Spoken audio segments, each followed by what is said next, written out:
throughout your presentation, I think you asked a very good question, and the question was, how do engineers engage with the communities that they do work for?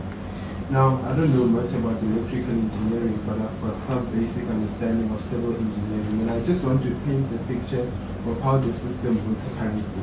Let's say we live in a rural area, and there's a river there, and people struggle when it gets flooded to get across, to get to work, etc.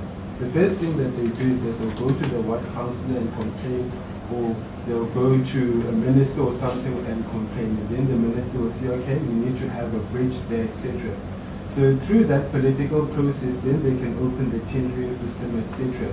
And once the community engagement has been dealt with, that we need a bridge here, then the engineers come in once the engagement has happened, and then they just construct the bridge, and when they're done, they get their money and they leave. So we can clearly see that engineering is currently positioned in a position that by the time the engineer gets there to build the bridge, the community engagement has already been dealt with.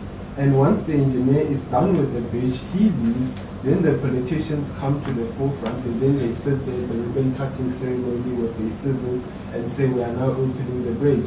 So we can clearly see that engineering is not currently positioned for them to engage with the community in any way.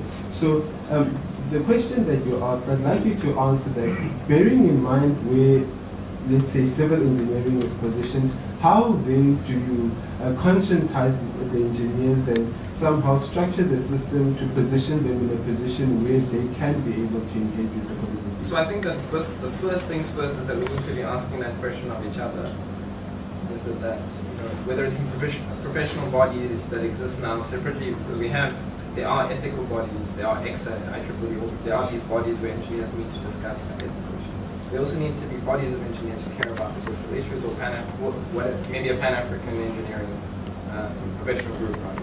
The question needs to be posed like, how do we engage with the communities, and then to do it. So I think that there needs to be like campaigns and processes to speak to engineers and say, look, if you're going to go and build this bridge, how much would it take?